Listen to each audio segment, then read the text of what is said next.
All right, guys, just straight up. Sometimes you've just got to hang in there, and that's mostly Test cricket, because I, like you, have been watching this Test match for 3 days, and it's been garbage. You know, not every single day of your life is the best day of your life. Now, the last 3 days have been the worst of my life, I'm sure. But you hang in there with Test cricket, and you hang in there, and then Test cricket gives you a crumb.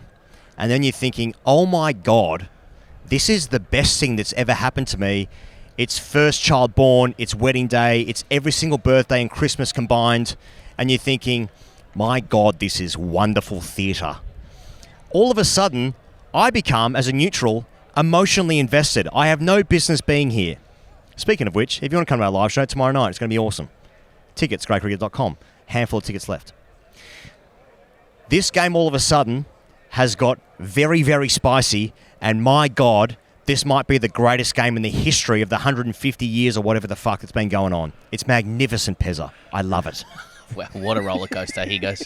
What a roller coaster. And I'm saying Higgos is your nickname. Yeah. Well, I mean, imagine not loving Test cricket. There's the tweet. There's the tweet. Imagine not loving Test cricket. And you know, it's a funny game. It's a funny game, Test cricket. Yeah. You can sit there through an absolute pile of shit on one of the most Placido Domingo wickets that has ever been produced. Yeah. And then you think, but what you have to understand about life is that life does serve you Placido Domingo wickets at times, and after that, when you swoop, that's when the drama and the emotion starts to... Yeah. This entire Test match so far has been a Tuesday, and all of a sudden, it's Friday night. And after everything that we've seen, 3 days of an enormous arm wrestle, 1-1 in the series. Both teams are on 387. I mean, you cannot separate them. It's a wonderful thing. People clapped when they got the 387. They're equal. They're an equal. It's 1-1 in the series as well, and we're at the midpoint of the series because it's 1 innings each. Precious. Or, on the other hand, after 3 days of this test, nothing has changed. Yeah. Game starts now. 0-0, boys. Yeah. When you look at the Indian scorecard from today, Rahul makes 100, etc. But I feel like it's I feel like that scorecard is really a personality test of who gets bored quickest. Yeah.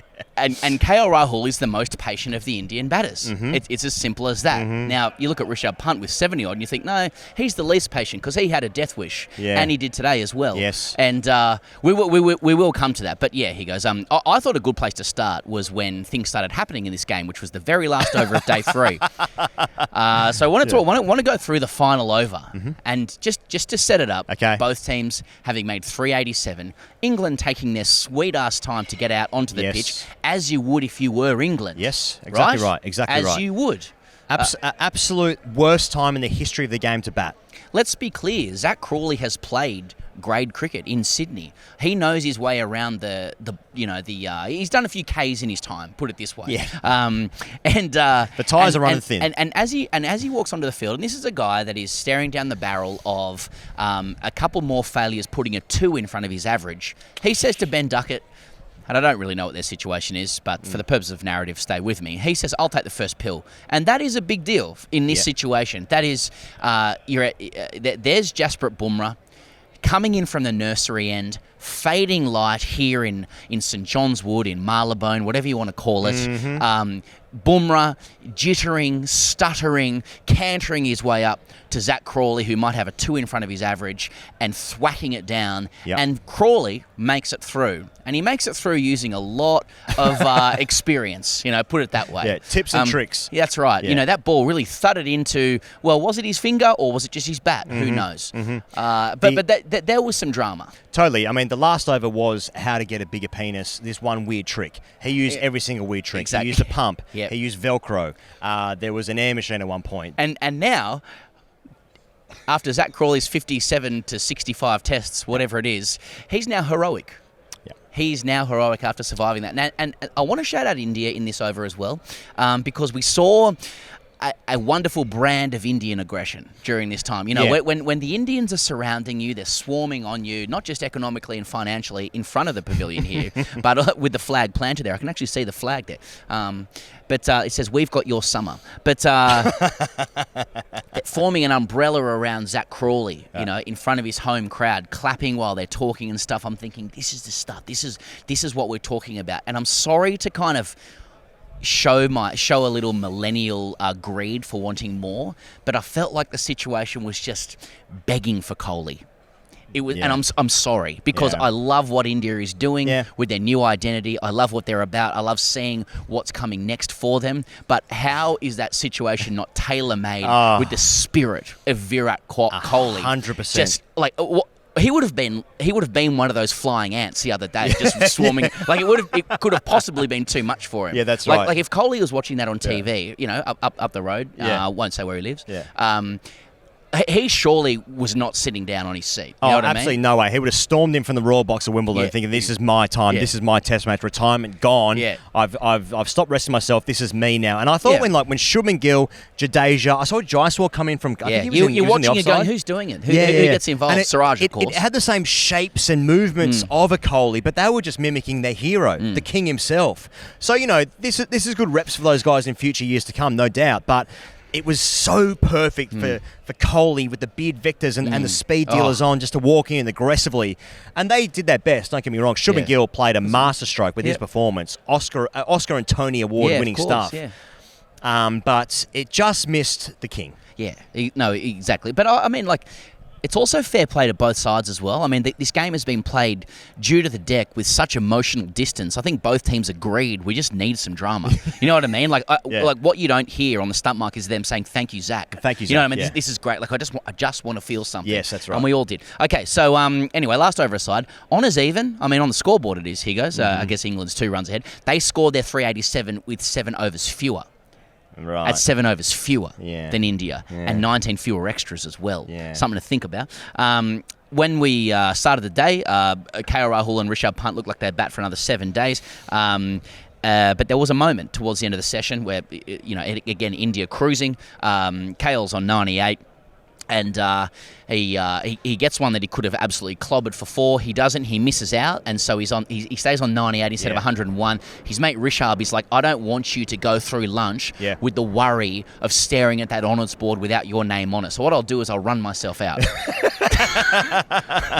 What's for lunch? Barbecue? Yeah, exactly. Yeah, that was an interesting moment in the game. It actually has hindered the game in great detriment, actually, because so what happened was, Shoaib Bashir's bowling and KL Rahul was on 97? 97. Yeah. And it wasn't quite a half tracker, but there's only one man out sweeping on the offside. It's a ball that could have gone for 3 or 2 or easily to get him back on strike, but it could have gone for 4 as well. KL Rahul makes space by showing the off stump, punches it through the offside, middles it, but straight to the sweeper, who I think is actually Jofra.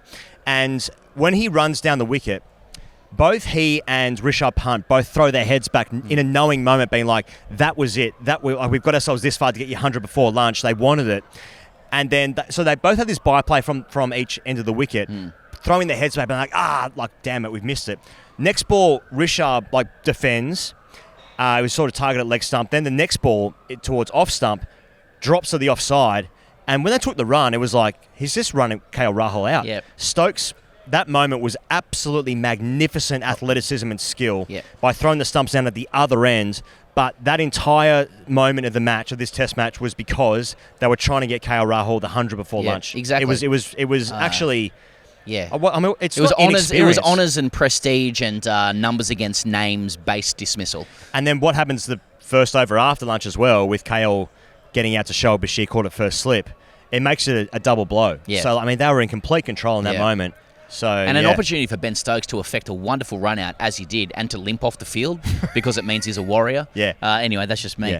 Yeah. What else happened in this innings as well? Joffre got the ball at different stages and bowled absolute wheels. He goes. He's topping 150 Ks. On a slow pitch with an old ball, his average speed in this spell was 150.3 Ks. Well, we'll see how he comes back. That was his third spell. So that's an Australian perspective. Every time he bowls fast, every single time, we're going like, well, let's just see how it goes in the fall.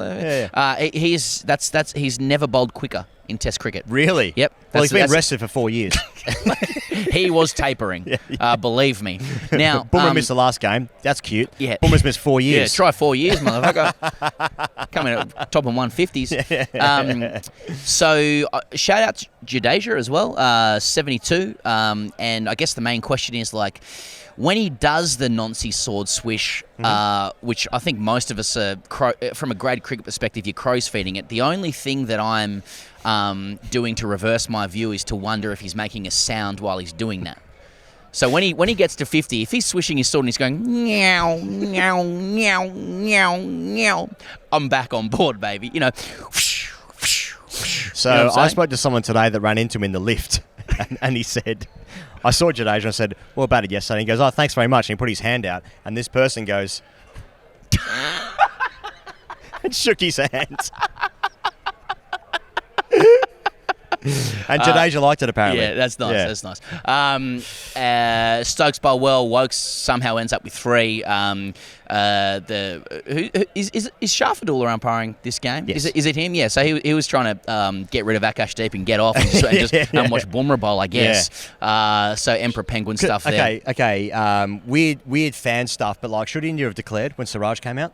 I mean, it wasted 3 or 4 minutes. They would have got a second over, and therefore they would have won the game. Yeah, I just don't think India somehow, and this is really all of us in cricket. Like at the time, we wanted India to reach parity, and depending on your perspective, go beyond. Like if you're declaring, 1 run behind England, that's kind of Stokesian stuff. I don't think that's how India really goes about its cricket. No. India's more aligned to things like mathematics and numbers, and every run being valuable. Like respecting numbers. I know what you mean. When I think about India's 387, there's times like probably going into the day this morning where you would have taken that, but then they get to their position at lunch, and you're like, that's finished unders. Yeah. But it's almost like that's the ebbs and flows of cricket, and that things like WinViz garbage. Okay. That's one man's perspective. It's a shout out to KL Rahul, obviously. I mean, he's the performance of the day, just a meditative zone of contentment. I have scarcely seen a player look more nailed on for 100. Clearly, that's all he wanted.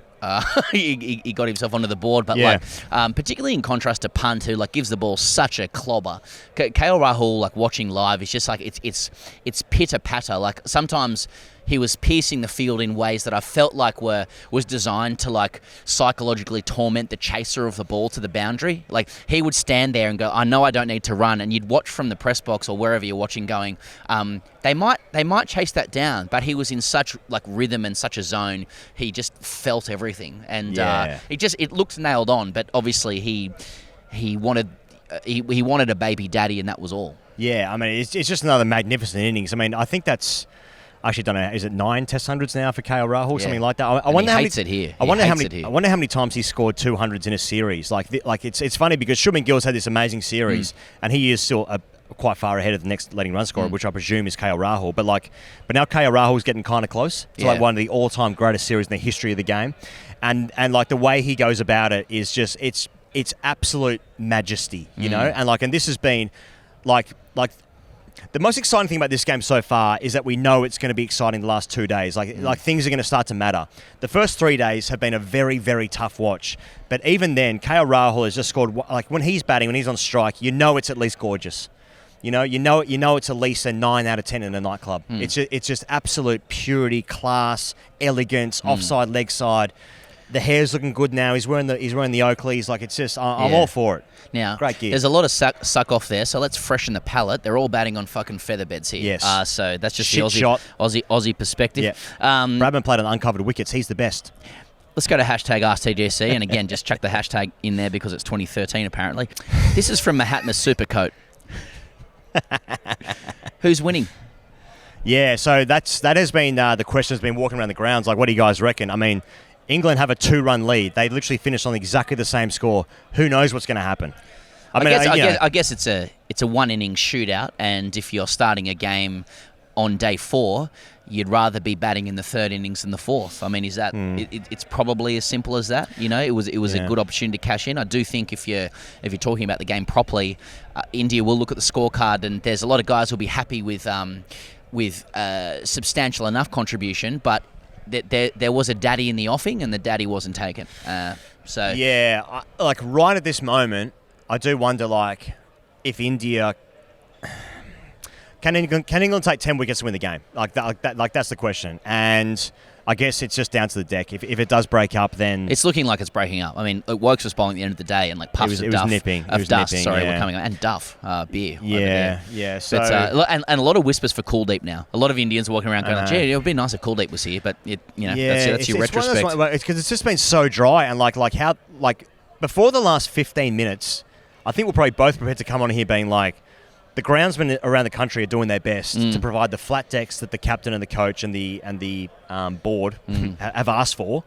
And it's shit because it's so dry. Yeah. Because there's been no rain here anyway in London the last few weeks, it feels like, that the decks are producing turgid cricket. Would you suggest it's subcontinental, this pitch now, though? So, is it advantage India? I mean, you've got Jadeja and Washi, I suspect, will bowl a decent number of overs in this third innings, and it's really going to be an enormous watch on Shoaib Bashir. And it's good for Shoaib Bashir that he gets the opportunity to bowl in the fourth innings on conducive conditions to see what he can do. By the same token, I will always reserve an element of sympathy for him. Given, one, he's 22 years old and spinners come into their own far later than that, and two, he's played under a skipper who, one, while backing him big time, so that's awesome, but two, has chosen to bowl on every single test occasion bar 2 when he's had the opportunity. So Shoaib Bashir is building the plane while he's flying it, and it's going to be really up to him to see if he can knock over an Indian team in the fourth innings at Lords on a dry pitch. And that finish looms large and interestingly. So on that, I remember when Nathan Lyon came into the side, obviously Australia had tried to find a spinner post Shane Warne for ages. England don't have the same situation, but I do find similarities in Nathan Lyon eventually did win a game for Australia in Adelaide against India in 20. It was a series of Kohli, the 2013 maybe, the year that Kohli, 13 was it? 14, yeah, right. Yeah. Thank you, Trent. Trent's coming in with the stats there. That was some Adelaide stuff, I think. Yeah.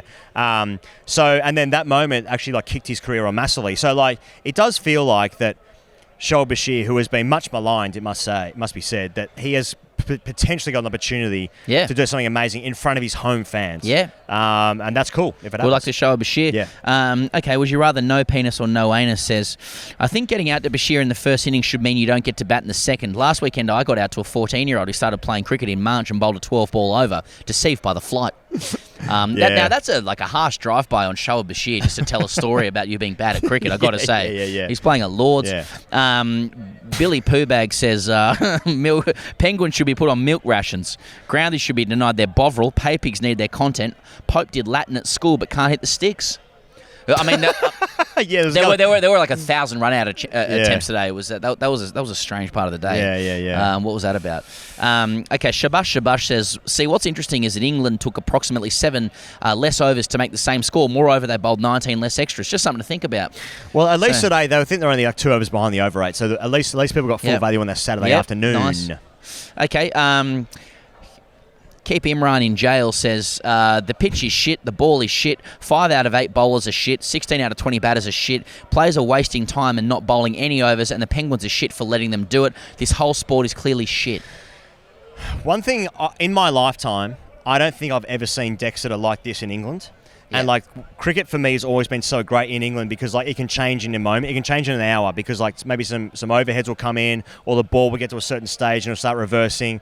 And all these things make cricket so on a knife edge and it feels like you're always in the game. At the moment, this game might end up being a great game. And it looks like right now it could be. Because it's got scoreline jeopardy. Yeah, that's right. Yeah. That's right. So it's just a different way of it being close, I suppose. But, I mean, thank God for the last half an hour of today because I don't know if people paying money for tickets are having a good time, watching it. I mean, every single person I've spoken to, friends or just punters, have been like, ugh. Now, It's all worth it if it's a great day on Monday. It's just really different to everything I've experienced watching cricket in England in my lifetime. So yeah, I'm not sure. I mean, you can't speak for everybody. The reality of cricket is that like the conditions are part of the variables of it, and sometimes conditions throw up situations that you don't expect, and you see what skills people have in those. And it's fair to say that when you're bowling the ball into the deck and it's stopping, it's hard to get wickets and it's hard to get runs, so it's not particularly entertaining. But it still is Test cricket, and people have to find a way to win games, and you're going to see what kind of depth teams have and how they're going to conjure it up. You know, Stokes has his ways of doing it. India's very patient with the bat, and they have great spinners, so the scoreline jeopardy still makes it interesting. I think what's a little bit unexpected about this series is that the combination of no rain in England, as well as this particular team, this iteration of England wanting flat wickets, has resulted in groundspeople creating decks that end up lifeless. And you know, it's still 1-1 and people want to win, and if a game's close and somebody does something good to make the difference, that's all that's going to be remembered. Well, I mean, what is true right now is that India find themselves in a position where they could win this game, and they could be 2-1 up with 2 tests to play, and that is really exciting. Now, from an England fan perspective, if it was my team, I'd be like, I hope we just get a good total on the board, and then day 5, I get to see my team bowl themselves a victory, which I think as a Test cricket fan, that actually probably is one of the most exciting things. It is funny talking about all this and going like, okay, Jofra's bowling 150, Root's made 100, KL's made 100, Bumrah's taken 5 Stokes has changed the game a couple of times. Shoaib Bashir's in the game. Shoaib Bashir's in the game. The stars are stepping up. There's been a little bit of drama towards the end, but it's like, just, you know, a little bit of life in the deck. You know, we have to wait a little while for these things to happen. Thank God it's Wimbledon tomorrow. Yeah. So there's that. Hey, so looking forward to seeing you guys tomorrow night for those that are coming to the London show with Stuart Broad. I don't think we're going to be at the ground tomorrow because we'll be at the venue, so we're going to have to record from there. Yeah, it will be a prison-style setting like Birmingham last time. Prison-style setup, but you know what? It looms large that this game all of a sudden could be interesting. Drama ahead in this game. So see you guys on the internet tomorrow. This has been... We'll see him sooner. Yeah, we'll see you sooner than that because West Indies in Australia starts in 5 minutes. So see you guys when you next tune in. See you later.